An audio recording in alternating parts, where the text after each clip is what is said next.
with Goutte, and this video is about the topic of marine counter-pollution strategy. It will also cover marine conservation law, pollution response agencies and cleanup operations. I will also talk about the case studies of Torrey Canyon and MSC Napoli, and inform you what receiver of REC and SOSREP is and how they are linked with marine pollution.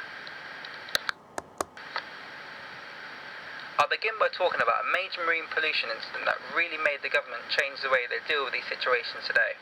On the 18th of the 3rd, 1967, Torrey Canyon grounded on the Seven Stones Reef between Land's End and the Scilly Isles.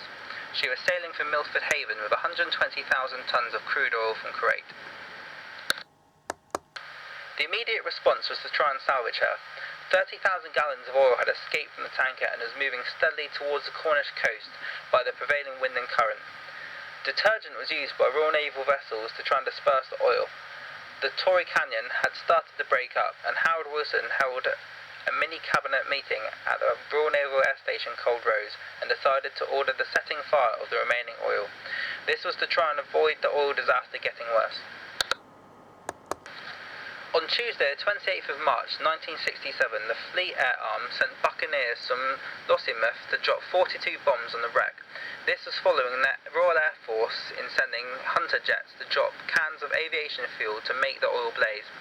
75% of the bombs were on target and both sections of the wreck were on fire. However, the exceptionally high tides put the blaze out, and it took further attacks by Sea Vixens from the Naval Air Station at Yeovilton and buccaneers from the Naval Air Station at Brawdy, as well as more RAF Hunters with napalm to ignite the oil until the wreck was free from oil. The aftermath of Torrey Canyon was that thousands of gallons of detergent was sprayed over the 270 square miles of sea contaminated by the oil slick. 93 miles of Cornish coastline was affected, and an estimated 15,000 birds were killed. Seals and other marine life also perished. This was the first major oil tanker disaster.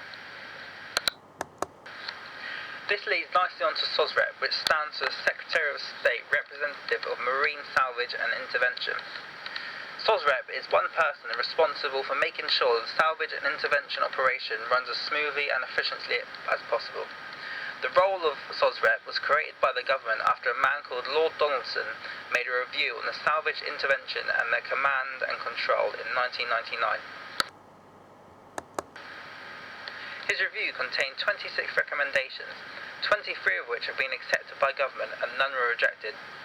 They covered things like search and rescue and the activity of preserving and saving life, salvage and all activities to do with the salvage and removal of vessels and plant that could adversely affect the environment, clean up at sea and activities aimed at containing and removing oil or other pollutant that has spilled into the marine environment, clean up on shore and activities aimed at containing and removing oil or other pollutants that have been wasted ashore.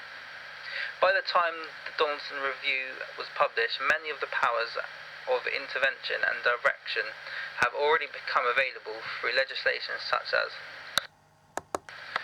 the Merchant Shipping Act 1995 as amended by the Merchant Shipping and Maritime Security Act of 1997 and the Dangerous Vessels Act of 1985. These powers meant that the Secretary of State or his authorised representative could intervene in any salvage situation or situation where there was a specific risk of pollution. Another very important way in which major marine pollution incidents like these are dealt with more efficiently are the response systems now put in place. There are three response types. One being prevention. Prevention is very important. If you prevent it, the less it's going to happen. Thus, all the legislation behind everything that we do. Immediate response is the MCA being able to get to a situation within 24 hours through the Coast Guard network. Longer term response is when they're more concerned about the salvage and cleanup and preventing and containing the actual pollution problem and, well, hopefully finding out what the pollution actually is. The case study of MSC Napoli is a really important part of marine pollution legislation and really kicked off the strict changes of the current laws. On the 18th of January 2007, the MSC Napoli, holding 2,318 containers, found itself to be in serious trouble on the way to South Africa due to major hull failure.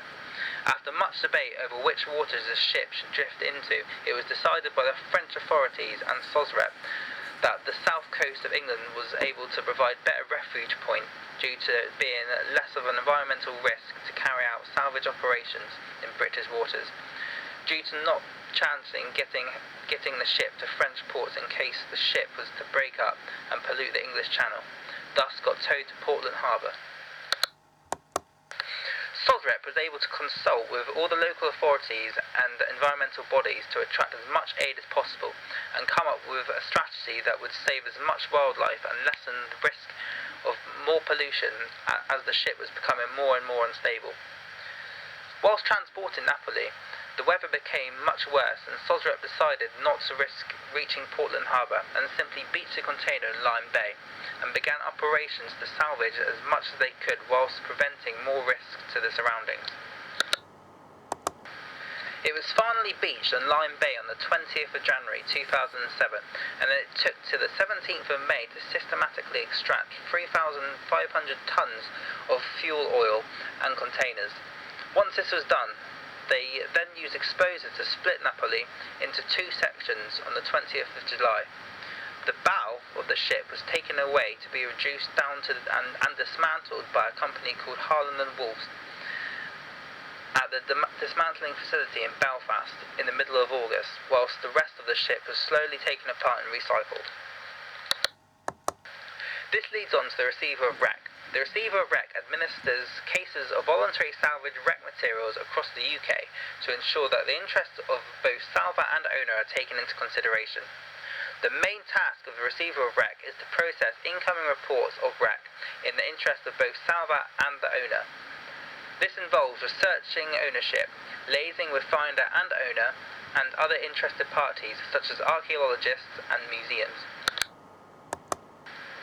Wreck materials include things found on the seashore or in tidal waters that have come from a ship, aircraft or hovercraft vessels. This could be parts of the vessel, its cargo or equipment. Wreck materials normally fall into four main categories: float sand, which are goods that have remained afloat after being lost from a ship that has sunk; jet sand, which are things that have been cast overboard from a ship that has been in danger of sinking; derelict, which is property that has been abandoned at the sea without hope of recovering it, which could be vessels or cargo; Lagan, which are goods that have been buoyed before being cast overboard from a ship that then sinks. These agencies, alongside other smaller agencies, had a massive job to do in regards of the clean-up of Napoli, with the RSPCA focusing on the damaged birds and other wildlife. Natural England focused on the pollution and damage to the environment, and the MCA focused on Napoli and coming up with new ways to overcome the situation. In conclusion to this, there was a massive difference in efficiency between the two case studies I have mentioned. Torrey Canyon in 1967 was a disaster, and it seems to take a disaster that big to make us realise just how important it is to prevent these situations from happening. The more recent event of MSC Napoli in 1999 has really proved that we have made massive progress, and the MCA have had widespread praise for the successful way in which they handled the situation, and it was a great demonstration of the effectiveness of the UK's arrangements for handling incidents at sea and the professionalism of all the other agencies and parties involved. This goes to prove that even though legislation is strict, it is there for a reason, and in this case massively helped what could have been a much bigger disaster.